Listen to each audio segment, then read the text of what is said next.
L'alignement de Montréal est une découverte que j'ai faite voici 3 ou 4 ans et sur laquelle je n'ai aucune explication. C'est en cherchant tout à fait autre chose que je suis tombé dessus et il m'a fallu un long moment pour accepter cette évidence. Une évidence toute simple, c'est qu'à une époque ancienne, plusieurs millénaires sans doute, des gens s'étaient cassé la tête pour mettre en place ce que je suppose être un parcours initiatique, comme on en trouve dans d'autres endroits du monde, et celui-ci fait une longueur de 60 km, ce qui en ferait un des plus longs connus. Je sais par ailleurs que c'est la mode de rechercher des alignements avec un double décimètre sur une carte routière et d'en tirer des conclusions tout à fait fantasques ou fantastiques pour produire des élucubrations fumeuses. D'abord, j'ai fait des reconnaissances visuelles et ensuite, m'aidant des mathématiques, j'ai relevé les positions GPS soigneusement. J'ai calculé une droite des moindres carrés pour voir quand même que c'était une réalité et non une fantasmagorie. Ces calculs ont démontré que c'était parfaitement aligné.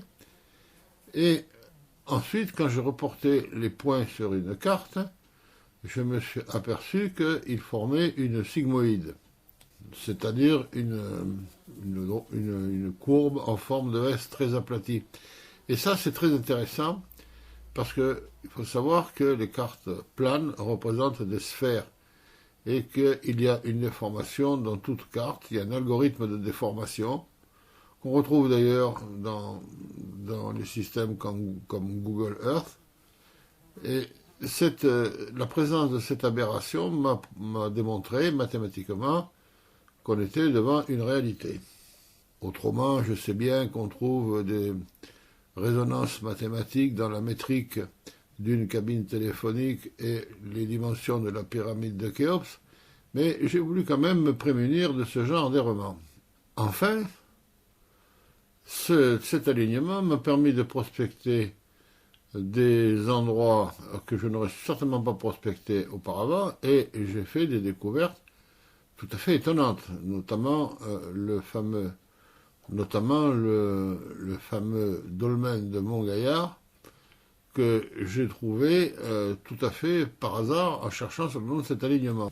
Son orientation est très intéressante. Il va du sud-est au nord-ouest avec une erreur inférieure au quart de degré, ce qui est quand même remarquable. De quand peut-il dater ? C'est une question extrêmement difficile.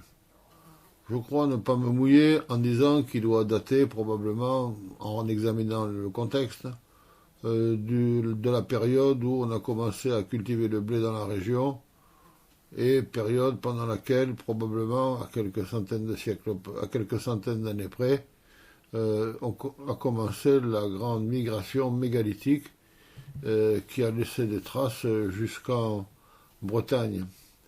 D'ailleurs, un Breton m'a signalé qu'il ne fallait pas que je m'affole sur les explications, puisque lui, en faisant de la plongée sous-marine, avait trouvé un alignement de menhir sous la surface de la mer. Et évidemment, il est passé pour un cinglé lui aussi.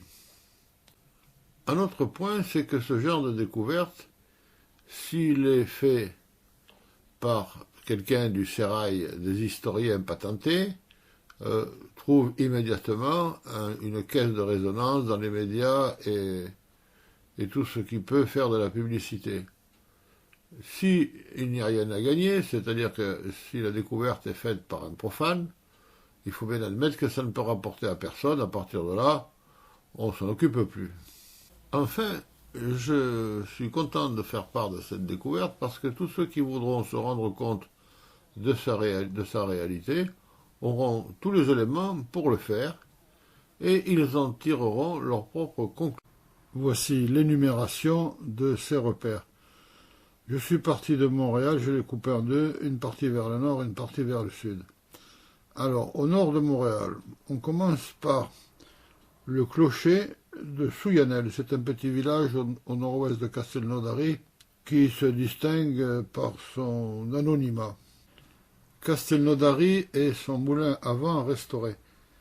Il existe une tour située en contre-haut de ce moulin qui n'est pas le vestige d'un autre moulin car l'épaisseur du mur est trop faible pour recevoir la sablière dans la partie haute. C'est vraisemblablement une tour à signaux qui a été restaurée à une période indéterminée.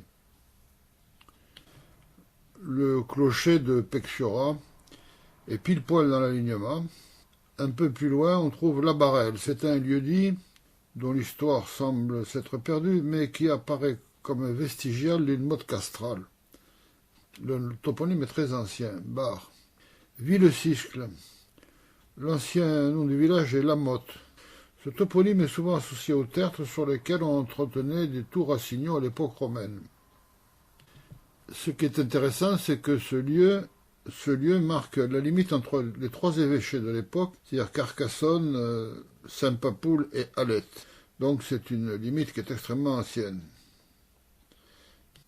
Sainte-Marie, c'est une campagne qui est située en contrebas. Mais cette propriété a été signalée par Roger Nègre comme le lieu de vestiges archéologiques très anciens, à l'emplacement d'une vieille soupente qui se trouve exactement dans l'alignement. On n'en sait pas plus. Revel. Les photos satellitaires montrent un talus circulaire avec la maison plantée au milieu. C'est étrange parce qu'à tout bien peser, on peut se demander pourquoi planter une motte castrale dans un endroit aussi peu adéquat. Pour épouser les défenses naturelles du sol, il est évident qu'on l'aurait placé autre part qu'à mi-pente. Il fallait bien qu'une autre nécessité fût prise en compte pour l'installer à cet endroit-là précisément. Son centre est parfaitement aligné avec le reste. Montréal, c'est le centre de l'oppidum, qui est matérialisé par le 4e contrefort nord de l'église en partant du chœur, qui marque l'emplacement. Il est possible que c'est à la suite de travaux, ça a été déplacé vers la tourelle de l'église, la tourelle à feu dont j'ai déjà parlé. Camas des Basses. L'érosion a effondré une falaise à l'est sur un tellement nommé la colline des Joncs, dominée à l'époque par ce qui pourrait être Saint-André de Sénécine, jamais localisé exactement. Alors, colline des Joncs ou colline d'Ajounc, ça se discute. Et un ajounk, c'est un perchoir ou un échafaudage. La légende a persisté jusqu'il y a environ un demi-siècle qu'il y était enterré un trésor. Monnaut, ce n'est pas exactement l'antenne de télécommunication qui est dans l'alignement, c'est-à-dire la petite tour Eiffel blanche, mais la terrasse située à quelques dizaines de mètres au nord. Sur la photo satellite, on distingue un rond foncé, mais en raison de la croissance des arbres, on ne peut plus voir en direction de Montréal. Mais de là, par beau temps, la vue porte au sud-est, aussi loin que le Minobre de Bouisse qui est dans l'alignement. Dans les plans intermédiaires, on voit le col de l'Arc et Saint-Hilaire. Ça, c'est une curiosité quand même.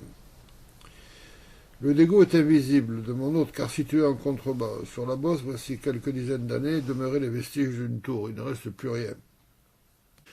On a ensuite Montclar, et la campagne ou le site plutôt de l'Alagaste, qui a été fouillé voici quelques années et qui est donné pour celte. L'alignement suivant, c'est la gare de Pomas. Alors là, j'ignore pourquoi. Saint-Hilaire est exactement sur l'alignement. Le col de l'Arc, ça vaut quand même le détour, parce que par beau temps, on voit parfaitement l'antenne de mon hôte, ce qui semble improbable à cette distance. Connaître-sur-Loquet, situé dans un trou, je pense que la partie intéressante du lieu reste l'échancrure dans la barre rocheuse qui domine et permet au regard de porter jusqu'au Minobre de Bouisse à quelques kilomètres. Le Minobre de Bouisse, c'est une dent rocheuse spectaculaire d'où la vue porte si loin, m'a dit un habitant enthousiaste de Bouisse, qu'on peut voir l'étang de mer. Ça, je n'ai pas vérifié. On voit tout de même la Méditerranée de cet endroit. Moutoumé, situé en contrebas, c'est un peu le même cas que Connaître. Du château, le château d'eau, on voit le Milobre. Il est curieux que le relais de téléphone soit pile dans l'alignement. Il doit y avoir une explication. Massac. On y trouve 3 dolmens sur l'alignement. On y accède en venant de Moutoumé.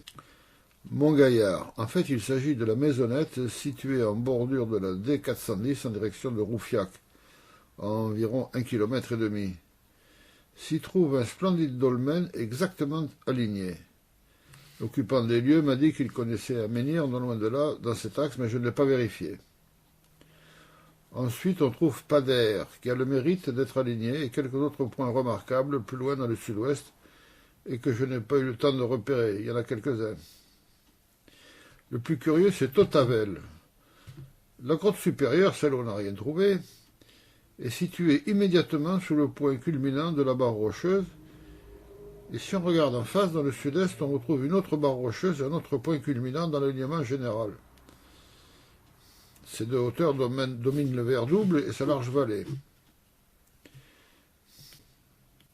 Évidemment, je me serais bien passé de trouver Totavel dans cet alignement, parce que ça, pour brouiller les cartes, ça va bien.